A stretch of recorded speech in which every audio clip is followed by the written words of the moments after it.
take credit and tell the story of all the great work we're doing in voluntary incentive-based conservation. And there's a lot of dimensions to voluntary conservation besides just putting in projects, right? It has to do with how you interact with landowners, private landowners, organizations in your watersheds. Telling a story about what is the effect of the projects that we're doing on things like water quality and salmon and fire prevention. And also all the work that we're doing and how that supports food security and ensuring that we have producers that have viable agricultural systems. Oh, I didn't press record probably. No, where's the? Don't worry, we're professional. You know,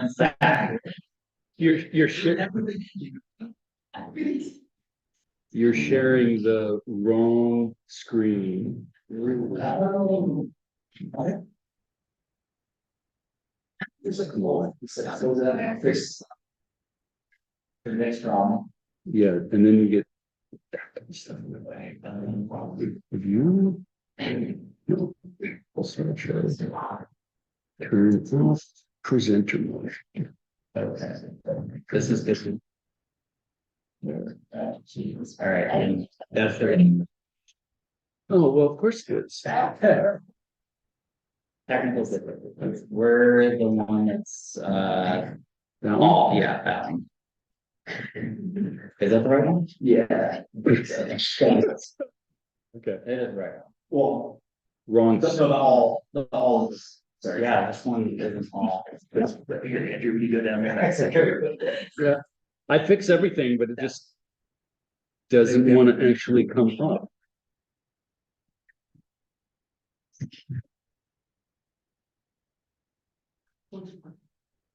Why is that not? Oh boy. Can I shut down the other two? Yeah. Oh,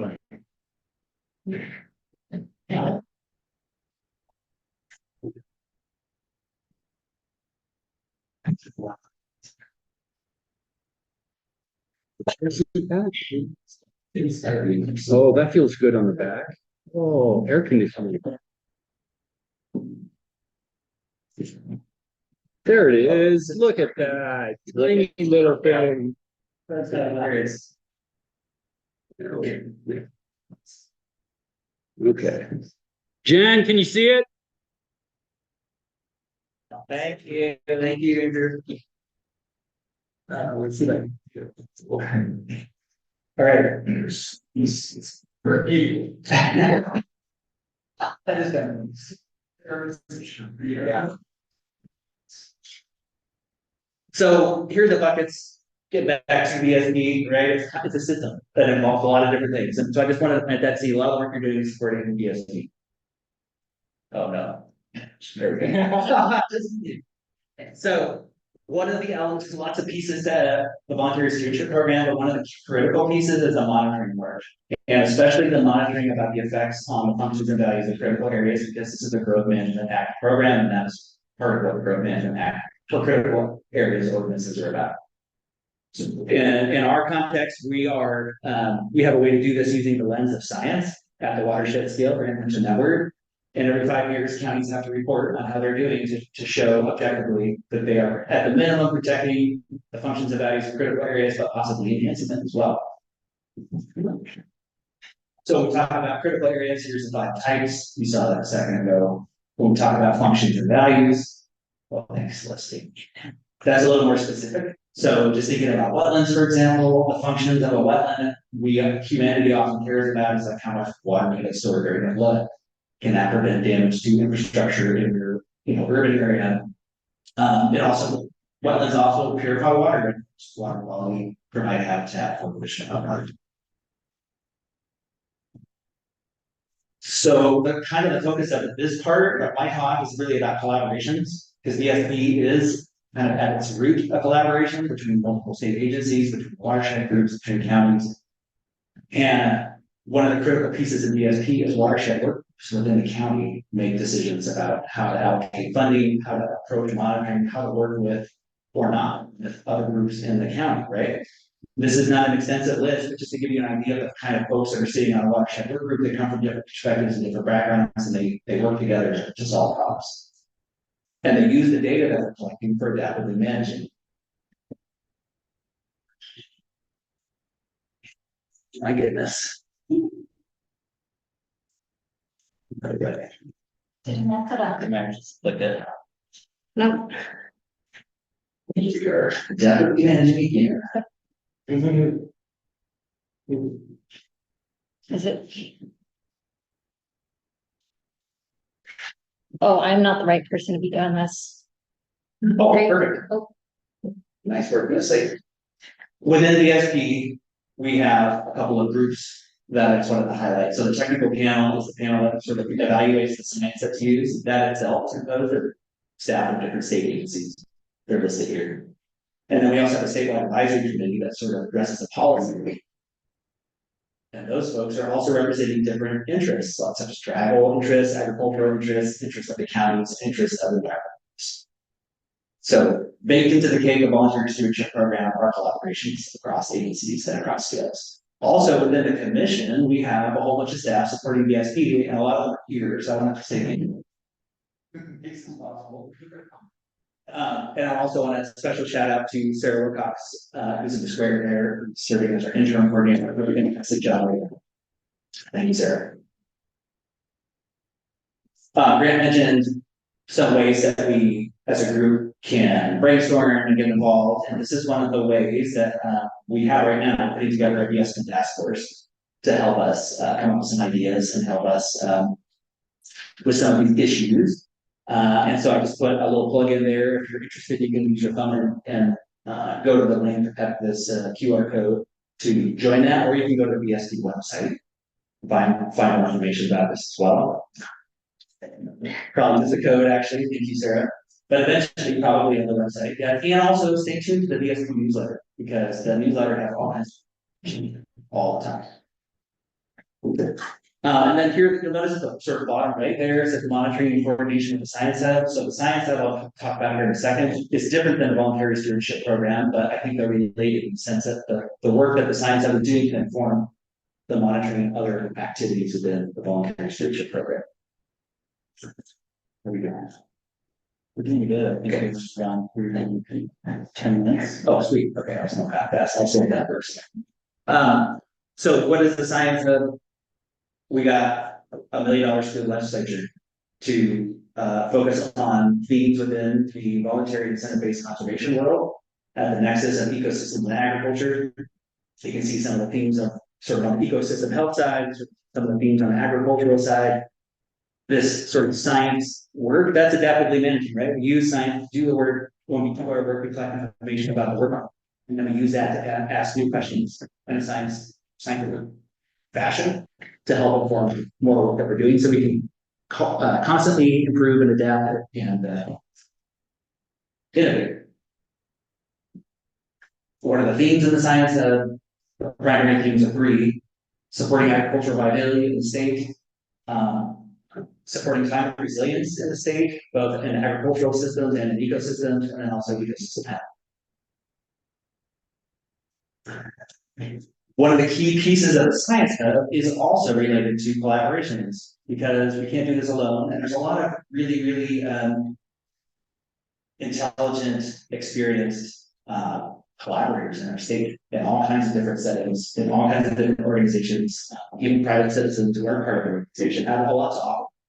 And so the Science Hub intends to leverage that through these collaborations to really focus on things like coordinated resource management, community participation, monitoring at the watershed scale, and planning and prioritization at the watershed scale to enhance agricultural viability through this network of collaborations. When we talk about community and participation, one of the things that we're interested in is understanding the values and motivations of land stewards to implement some of the projects that you're interested in doing. Understanding the right kind of language to use, understanding if there are issues in a watershed based on historical grievances, for example, with certain groups or agencies or programs that might be preventing interest in certain kinds of projects or activities, trying to elucidate what those are and develop a conversation to help us move forward. Also understanding like the incentive payments. Are we getting the incentive payments right? Are the cost share amounts that we're providing to private landowners enough to stimulate the kind of change that we're looking for? And so the hope is through the Science Hub we can bring some economic sciences to that question. Another goal of the Science Hub is to help tell a story about the effects of all the projects that you're doing on ecosystems, all the good work, all the positive outcomes that benefit all the citizens of Washington State, and using science to tell that story. And again, this is an example of some field visits, some of the projects here in Okanagan and Douglas counties. The idea being that we can map essentially where we're doing projects across the state in relation to some specific natural resource concerns to help communicate, tell our story better.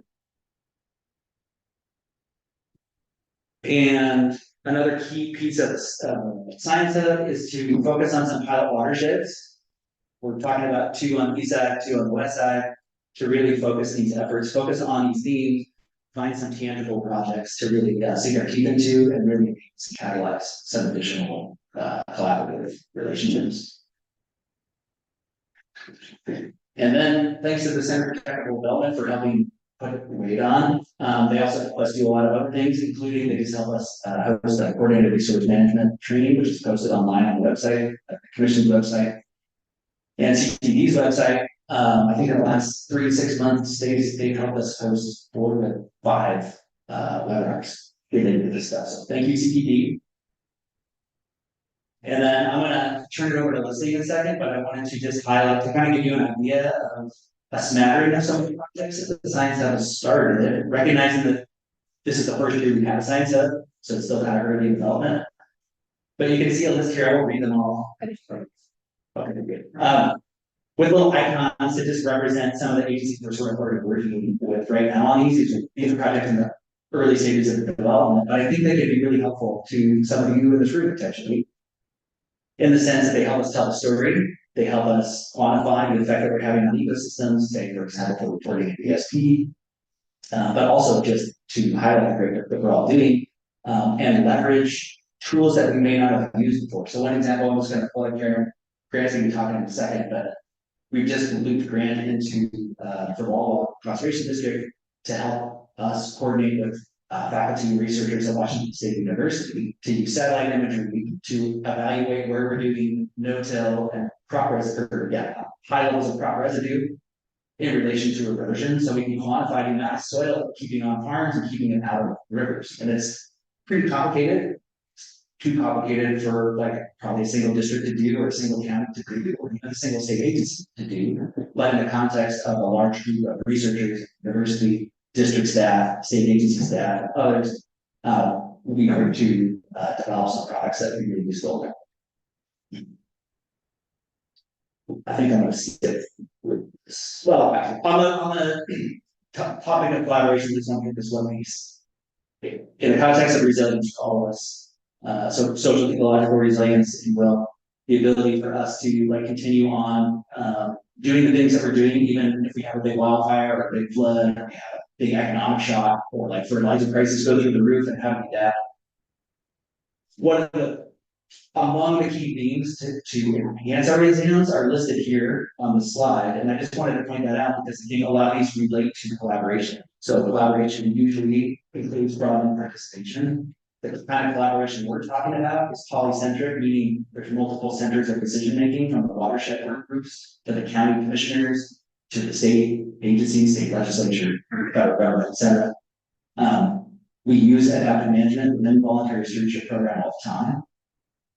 And we can manage for connectivity. That's part of the kind of push to catalyze collaborations, is actually to manage connectivity, to improve connectivity among people, sharing information. So I'm gonna wrap it up, pass it over to Leslie, who's gonna talk about her experiences as a state agency employee doing science collaborations. Lots of questions at the moment. Oh, all right. Great. I'm a mess. Hi. So quick question for you guys. How many of you know what all of these conservation districts have in common? BSP. No. Question. So I honestly can tell you. So Yeah.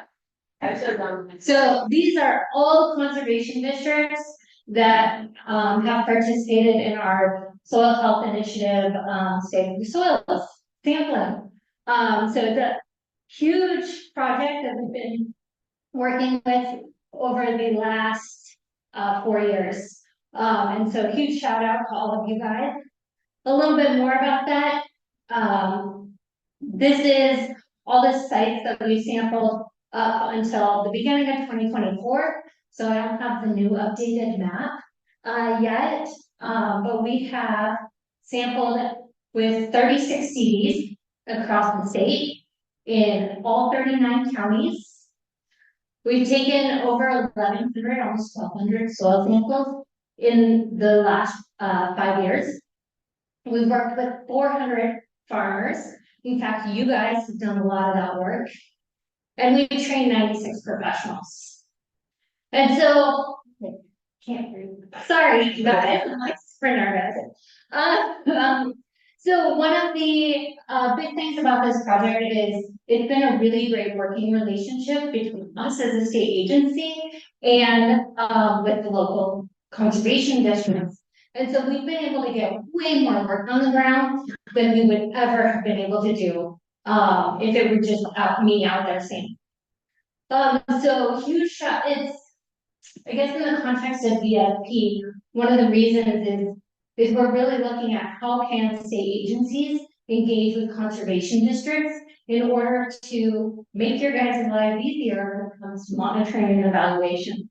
And so this project, in my opinion, has been a really great opportunity for that, in that we've established that relationship, we've provided some of the funding, you guys have done all the work, and we really have had this really great relationship back and forth between the state agency and the local CDs.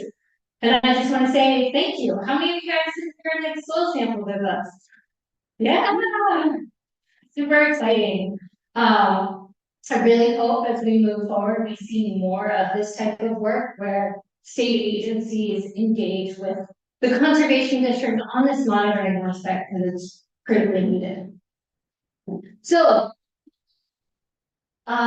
tips is kind of mine. I don't have as much hard science as Levi over here. I have a couple recommendations for you guys as you guys are implementing VFP or whether you're implementing another project. And the first one is ask for help. It may not necessarily be what boots on the ground, but reach out to us as state agencies. Often we're available, we're here to help. Sometimes this can be as simple as requesting that we write a letter of support for you for a grant project. I know I've had people reach out to me, I pass them on to the right person within our agency, and so that way it helps you guys as you're applying for funding, whether it's related to BSP or not. So definitely keep that in mind to always ask for help. And I know like Levi and myself and Sean and Chelsea who aren't here today, like we are 100% available to you guys. And so definitely if you have any questions, send us an email, give us a call. Anyone who knows me knows I love talking to you on the phone. And so definitely really important to just, if you have a need or if you have a project and you want collaborators, just go ahead and ask. Second is create relationship.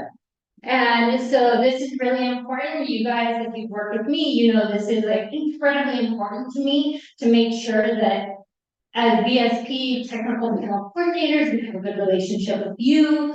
It's one of the reasons why we're coming out and doing site visits with your counties, is so that way we can get to know you better, so that way you feel comfortable reaching out to us to ask for help.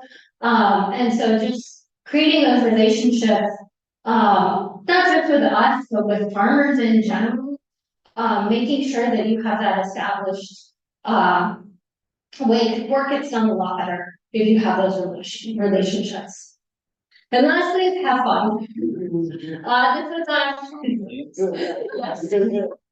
This was actually on our VSP tour like a week and a half ago. So we had a lot of fun. But there's definitely different ways, like as you're implementing VSP, it's a super daunting program in my opinion, probably in everyone's opinion. And so it can feel really, daunting in order to try and implement it. But the ways you can figure out to have fun through that project, Taylor, for instance, I'm gonna call you out. Taylor is a really good example. Okanagan CD, they're planning on taking their work group and doing a barbecue this summer. And getting everyone together and looking at sites for their work group, which is, in my opinion, a really great idea to get everyone out and looking at projects. Delaney, at Lincoln CD, she brings like great muffins too, and the cutter muffins, they were amazing. She brings muffins to all her VFP work group. And so, you know, that's another way to just kind of have fun, engage people, create those relationships. And so that way you can get through the work. I didn't talk a lot about what we do at WSDA. But if you have any questions about PSP, you can contact me. All our crop mapping, you guys can use crop maps, Joel Demery, soil health. Danny is the lead on that, but you can always contact me. And if you have any questions about anything that WSDA does, you can always contact me and I can push it to the appropriate person. So Grant's gonna talk a little bit about how Jackie, right? Are you talking, how Jackie, can support her. So if you have any questions, I'll be here for today and yeah, give me a call. Sweet, thank you so much. Let me just check, make sure no one is freaking out, okay? Good.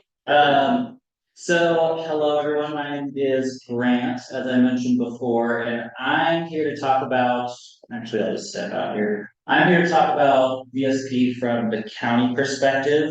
It feels very much like a group therapy session, so we'll just get through this together, but before I start, I would be remiss without thanking some of the great people that I work with. So this is Renee, our manager. This is me at the Garnet Mine in Idaho and my natural habitat. And then we have Pat Garza and Isla Chin in the room. So if you want to embarrass them, you can let them know that they're doing a great job. So thank you very much. So I am pretty much here to offer you some sage advice. We're not here to fix everything. This is my brother's dog named Sage, and I wanted an excuse to put her in a presentation for the state. So, three things that I'm going to cover in VSP for the county are to be creative, to be annoying, and to be patient.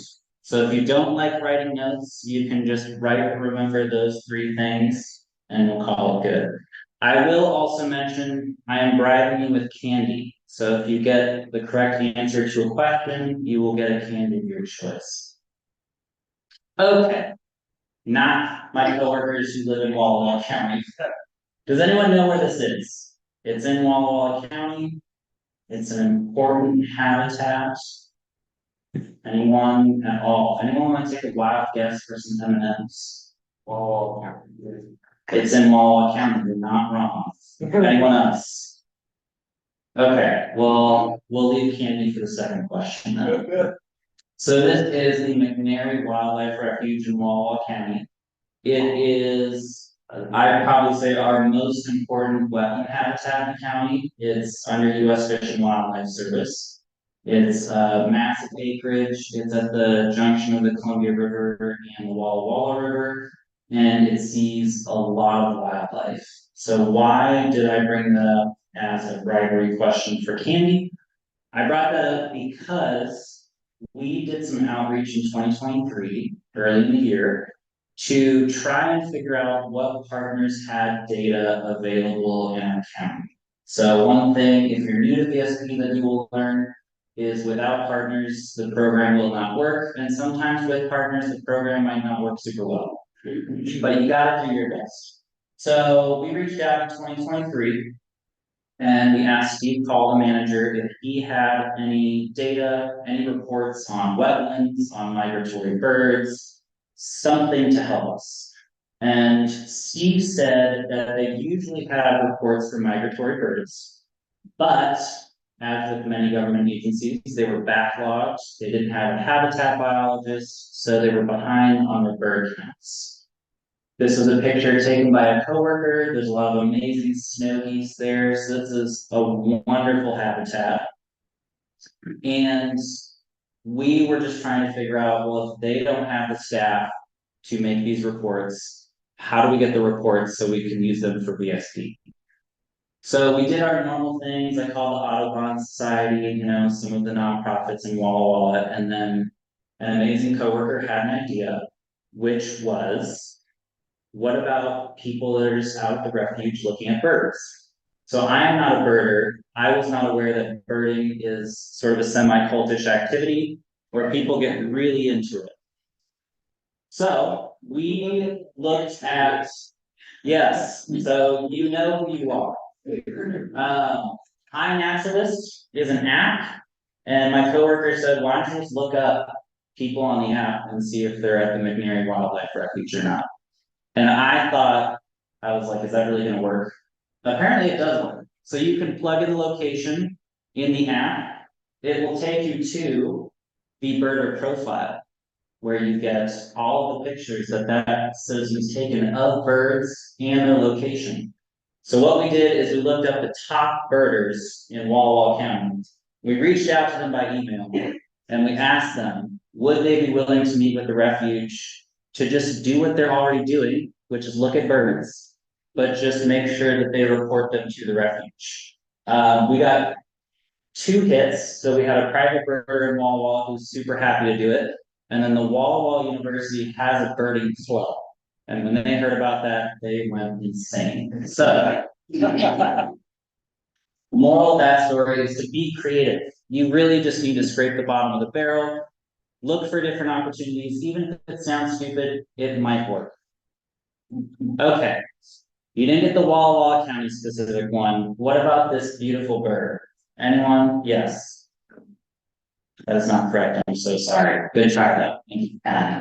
You too can't participate. Yes. Juvenile volleyball. That is not correct either. I apologize. Any third guess? Yes. That is not correct. No. I'm so sorry. This is not meant to be a number. It is a hawk. Turkey. Oh, who said that? Okay. Do you want Snickers or M&Ms? That's okay. Just don't record this. Can you get that to her, please? So this is a Phrygian hawk. Why am I bringing up Phrygian hawks, you may ask? One, because they are cool as hell. So here is a hawk that started, they're migratory birds, so they migrate out in the mating season. Here's a hawk that started near Walla Walla, Washington. And within about 4 months, it went all the way up to British Columbia, down the Rockies to Baja, California. So these hawks go insane distances. They have huge habitats and they're really awesome. The other reason I bring it up is because they're really important in Walla Walla County.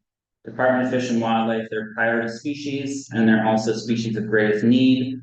And with the loss of sagebrush and CRP, you have less habitat for the hawks. So we reached out to Department of Fish and Wildlife. We wanted some data, some reporting, and we got the same answer, which is they would love to do things, but they don't have enough staff. They did not have enough staff to study the hawks or their diets, so they didn't have enough data to make a report.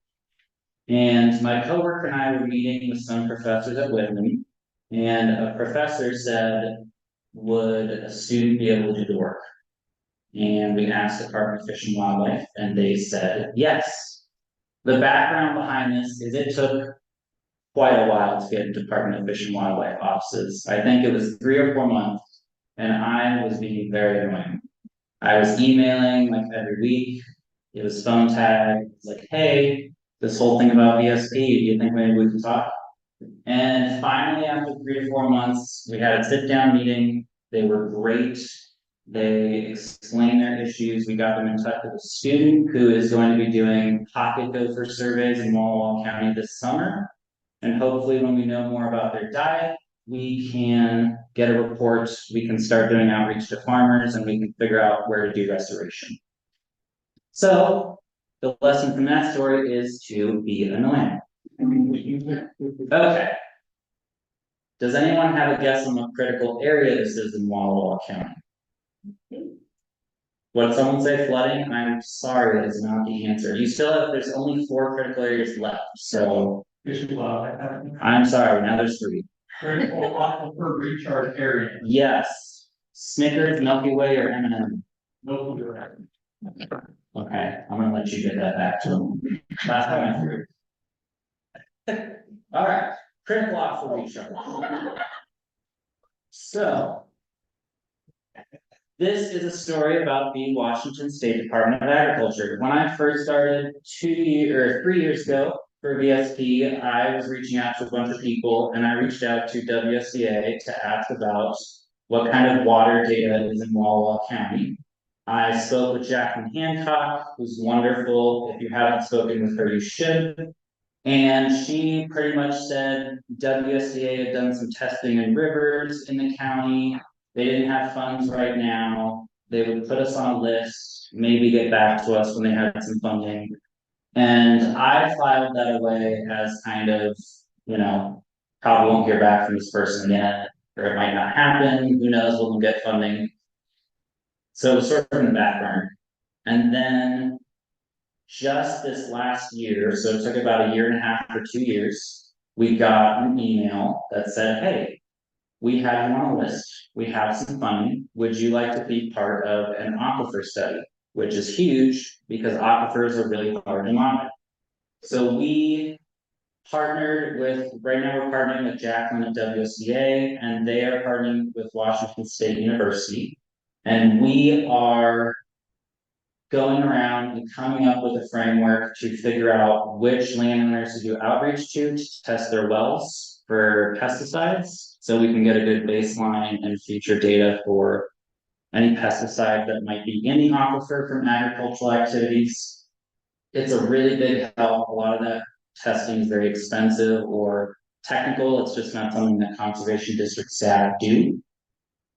So the moral behind that is to just be patient, because you might connect with someone, it might be a conversation where you just say, yeah, we have something, but we don't have any money right now, and file it away, and you think it will never happen. Sometimes it does happen. A lot of the times it does not, but for those few times that it does happen, it's been great to partner with people. At least in some of our VSP, we feel like the ones that we've been able to partner with sort of technical panel members and other people for are the critical areas that we feel more comfortable with. That's pretty much the end. As I mentioned, this will not solve all of your VSP issues, I apologize, but hopefully those 3 things from a CD perspective about being creative, making sure you pester people because they are there for you to pester and help you out, and also being patient. You all, maybe if you're newer, you might not know as much, but it's a bureaucracy. It takes quite a while for things to get done. So as long as you get your name on a list somewhere or kind of get in someone's inbox, there could be a chance that something will happen. Thank you. And are there any questions? I think we still have, let me. I have a question. Yes, Leslie. And if you ask a question, you get a candy.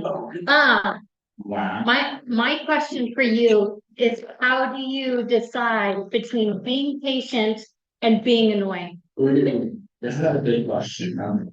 So I don't have any sort of set rule. I think that my strategy for being annoying is I will usually email or call maybe 4 times over like a month or a month and a half. And if I get no answer at all, then I won't, I'm like, okay, sorry, this isn't happening.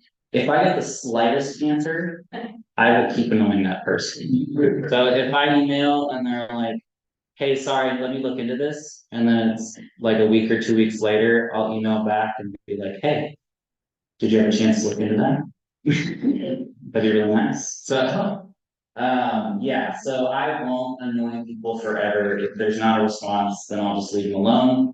But, especially like the Department of Fish and Wildlife in our county, it was not that they don't want to help you or anything. They're just so short-staffed and busy that it really did take annoying them for 3 or 4 months before they were like, I think they were annoyed enough to schedule a meeting because they were tired of me emailing them. So, yeah. Any other questions? Yes. Yeah, so getting data from partners, Yeah. obviously, very closely. And,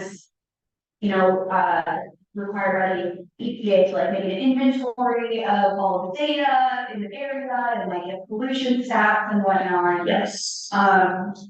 Yeah, and I feel like we asked them and then we got like no response because we have to make at least 20 years of data. Yeah. You want, so like, how would you recommend that?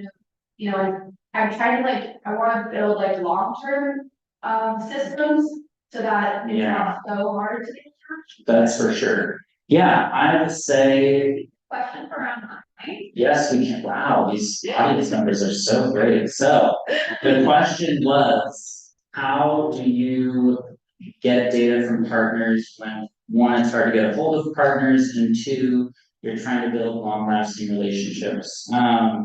My best strategy, annoying can be an art form, is to obviously have a point of contact, so there might be a general email for a partner and things like that. I've had the best success just looking up specific people in the department and calling or emailing them. And if I don't get a response from one person, I'll go to the next person and the next person and the next person until someone gives me an answer. And so far it's worked. Hey, this is Levi from the commission. On your specific question about water quality, did you say it was EPA? That you're looking for? Yeah, EPA standards for watershed require you to like do a pollution estimate and like pollution load estimate. Okay. So we have, VSD has a monitoring library of resources that you can find it if you go to the Volunteer Stewardship program page of the commission. And we actually have, I think there are a couple links on there that have some of that information, or at least some links to some of the databases and things like that. We can retrieve that information. As far as the data itself, EPA has W2X water quality portal. You can actually download data yourself, and then Department of Ecology also has environmental information management system, which is similar to the state version of that. And they also have a freshwater information network, which is similar. It's like a web portal where you can get maps and download data. So I just want to share that. Those are all resources. And then you can also reach out, but via email or phone, and I can talk to you more too. Thank you. Yeah, and I don't know where you're at, but WSDA does have some water quality pesticide. Abby? Abby, yeah. Oh, in Douglas County, I don't think there's any sampling up there, but you can always look. And you can always get a hold of Abby, to talk to her. If there's future Foster Creek. All great resources. Anyone else? There is the free candy for a question. I didn't even offer that, and Leslie just threw that out there. Okay, well, I think we've got. So, the chat is going wild. Okay, Casey, appreciate the birders. Birders should feel seen for this presentation. That's pretty much it. So we've got 15 minutes. We definitely don't want to keep you all from. Oh, I do have a question. So there's so much conversation about bird nuts and everything. I.e. bird and I'm naturalist. Is the bird really the word? So is the bird the word with question? I would say, well, for me, who's not a birder, I would say that's debatable. But for many birders, I think it's their life. So yes. Any other questions? Oh, you get a piece of candy there. So I know you have your previously advice for how to work in BSD. Okay. Outside of those three pieces of advice, like you said you had a position for 3 years. Yes. What's like the biggest thing you learned about working in BSD? Goodness. Wow, it's like these audience members were planted. It's a great idea. So the question was, what was the best piece of advice working in VSP for 3 years? My best piece of advice, if you're new to VSP, and this is still something that's hard for me and still something that I struggle with, is it's a really difficult program. And like, Douglas County, for example, sometimes there's examples where the data just doesn't exist, right? You don't have the data and you can't get it yourself. At the conservation district, we've been able to get some ourselves, but not nearly enough that we need. So my best piece of advice that I always have to remind myself is don't take it personally. Like if there's a critical area that your district is not doing well with, if you think you might fail some reporting for that area, I think the best piece of advice is it's not your fault and it's not only on you. Because in the programs we work with, we want everything to succeed and we want it to go really well. And I think any technical panel member or district staff will tell you that it's an almost impossible task for some critical areas, for some counties, and everyone's going to do the same thing. So if you get to your 10-year report, or if you get close to the deadline and you're really nervous, you don't know whether something's gonna pass or not, it's okay, because all the other counties are in the same boat. So don't take it personally, don't like take it home and worry about it or anything, just do the best you can, leave it at work, and if you get to your 10-year report and you've gotta fix things, that's what, adaptive management and technical partners are for, but definitely don't let it bleed into like other parts of your life, so. Here, oh. I'm gonna follow that concept. You have advice too. One of the things I think Grant has done really well at, is he shows up to everything. I don't know how you do it. You attend all the VSP, like our meetings, with the technical panel and the staff. And I think it's made a huge difference probably for you in understanding the program. And then hearing from others, one thing I see a lot is counties are doing presentations once a year, but they're not necessarily attending maybe even the other presentations in their region, but certainly across the state, and showing up for those and hearing all the amazing things that everybody's putting on the ground, like really helps with that creativity process and such. So I just encourage you guys to show up. Yeah, I agree with everything that Grant and Leslie just said. I also want to say, stick with it too, because there's a lot of new stuff happening in BSD. There's a lot of energy people in the program right now. We have learned, it's a new program for everyone. And what makes it hard, and for Grant to talk about this hard program, why it's hard is because it's a whole system. The alternative is like you check a box and say something happened, right? And then you have no say in anything, and it doesn't build resilience at all. So I just want to share that from my context. Yes, it is hard, but it's totally worth it. And I think it's worth sticking through and being present for the kinds of meetings that Leslie's talking about, being creative, like Grant's talking about, being there, being in it. I think BSP needs your energy, needs your voice, needs your perspective. So I will encourage that. And then also the other piece is willingness. To be willing to try new things, to be willing to show up, to be willing to try your best, I think it's really important. So thanks. Any other questions? This is great advice. How many exclamation points in an email to a partner is too desperate? So I've actually started using smile emojis to come across as sort of like friendly. I would say max. Are you talking about the one sentence or just in general?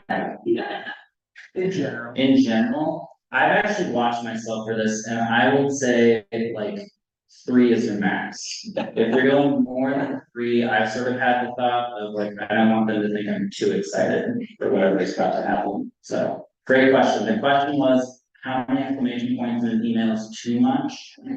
3 is the max. Any other questions? Can I say real quick, we're gonna have a meetup tomorrow night. At the Rockville at 5 o'clock, 6 o'clock, so if you wanna come and talk with those who have done it, or you're interested in getting into BSP, come and join us. Commiserate together. Yes, tomorrow. 5. Okay, 5 to 6 tomorrow at the Grotto, PSP, drinks and commiseration. And I guess it's one final shameless plug, if there's not any more questions, would be if I can actually run on our presentation, doesn't matter. So if you have any more questions, I would encourage you to reach out to me or Levi or Leslie. Levi and Leslie have been huge help. They're always willing to listen. Other shameless plug is if you're in the southeastern Washington area, on June 25th in Pullman, there will be a WSU State Conservation Commission meeting for that or that effort that Levi was talking about using satellite imagery to estimate erosion on sort of large watershed scales. So if you are a southeastern county and you did not get an email from me, please let me know and I will send you an email and we can get you included in that. But some of those tools will be really helpful for pretty much, I think, every county. So